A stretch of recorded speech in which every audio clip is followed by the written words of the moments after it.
বৈষম্য বিরোধী ছাত্র আন্দোলনের নেতৃত্বে ও বাংলাদেশের সর্বস্তরের জনগণের অংশগ্রহণে ফ্যাসিবাদী রেজিমের বিরুদ্ধে ছাত্র জনতার অভ্যুত্থান সংগঠিত হয়েছে। সহস্রাধিক শহীদ ও আহত ছাত্র জনতার ত্যাগের বিনিময়ে আমরা মুক্ত হয়েছি এবং জনগণের আকাঙ্ক্ষার সরকার গঠিত হয়েছে।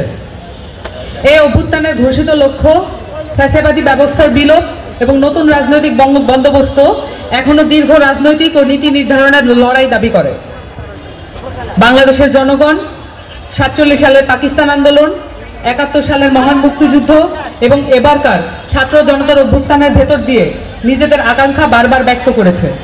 90-এর গণ আন্দোলনও জনগণকে দীর্ঘমেয়াদে কোনো ফলপ্রসূ সমাধান ও বন্দোবস্ত জাতির সামনে হাজির করতে পারেনি। 250-টিরও বেশি ডিজাইন অপশন নিয়ে ওয়ালটন স্মার্ট ফ্রিজ, বোঝে আপনার প্রয়োজন। কিন্তু পূর্বেকার লড়াইগুলোর অভিজ্ঞতা আমাদের বলে, যখনই মুক্তিকামী জনতা কোনো একজন ব্যক্তি বা সমষ্টিকে রাষ্ট্র পরিচালনার দায়িত্ব অর্পণ করে, তখনই জনগণের প্রতি দায়িত্বশীলতা ও জবাবদিহিতার ঘাটতি দেখা যায়।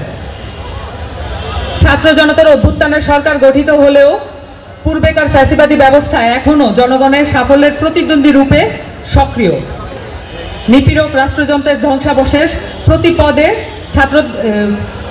রাষ্ট্রের পুনর্গঠনকে বাধাগ্রস্ত করছে।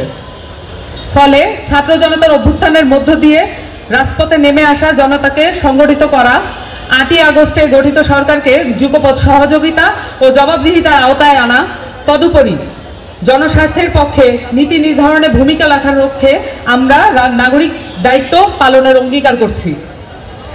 আমরা মনে করি ছাত্র জনতার অভ্যুত্থানের সংহতি ও প্রতিরোধের চেতনা বাংলাদেশকে নতুনভাবে গড়ে তোলার শক্তি। এই নতুন রাজনৈতিক জনগোষ্ঠীকে স্থিতিশীল ও শান্তিপূর্ণ রাজনৈতিক বন্দোবস্তের মধ্য দিয়ে পূর্ণ বিজয় অর্জন করতে হবে। গণহত্যাকারীদের যথাযথ বিচার, রাষ্ট্রীয় প্রতিষ্ঠানের পুনর্গঠন, জনস্বার্থের প্রতি সংবেদনশীল নীতি নির্ধারণ নতুন রাজনৈতিক বন্দোবস্তের পূর্বশর্ত। জাতীয় নাগরিক কমিটি একটি আহ্বায়ক কমিটি গঠনের মাধ্যমে কাজ শুরু করছে। অচিরেই সকল মহানগর, জেলা ও উপজেলা পর্যায়ে ছাত্র জনতার অভ্যুত্থানের অংশগ্রহণকারী সামাজিক, সাংস্কৃতিক ও ধর্মীয় নেতৃত্ব এবং বিভিন্ন শ্রেণী পেশার মানুষের সাথে আমরা আলোচনা করব। তৃণমূল পর্যন্ত এই কমিটির বিস্তৃতি ঘটানোর মাধ্যমে আমরা ছাত্র জনতার অভ্যুত্থানের শক্তিকে সংহত করে বাংলাদেশ রাষ্ট্রকে পুনর্গঠনের লক্ষ্যে কাজ করে যাব। আহ্বায়ক কমিটির প্রাথমিক কাজ: ছাত্র জনতার অভ্যুত্থানের মধ্য দিয়ে প্রতিফলিত হওয়া সামষ্টিক অভিপ্রায় ও গণতান্ত্রিক আকাঙ্ক্ষাকে সমুন্নত রাখা, ছাত্র জনতার উপর সংঘটিত নির্মম হত্যাযজ্ঞে জড়িতদের বিচারের আওতায় এনে শাস্তি নিশ্চিত করার লক্ষ্যে প্রয়োজনীয় কর্মসূচি গ্রহণ করা,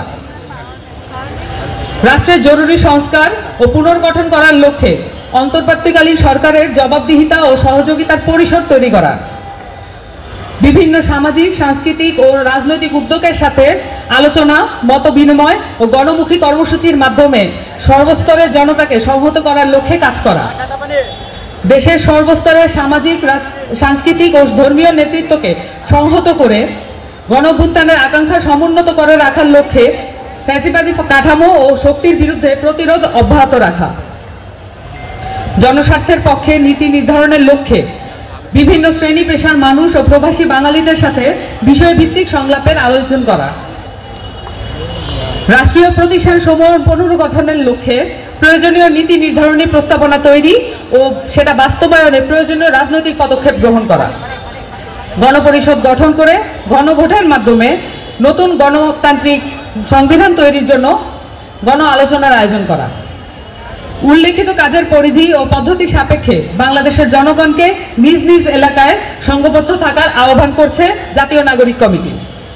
অচিরেই জেলা ও উপজেলা এলাকা ভিত্তিক আলোচনা ও মতবিনিময় সভা আয়োজনের প্রক্রিয়া শুরু হবে। জনতার স্বতঃস্ফূর্ত অংশগ্রহণ অভ্যুত্থানের আকাঙ্ক্ষা রক্ষার চালিকা শক্তি হয়ে উঠবে।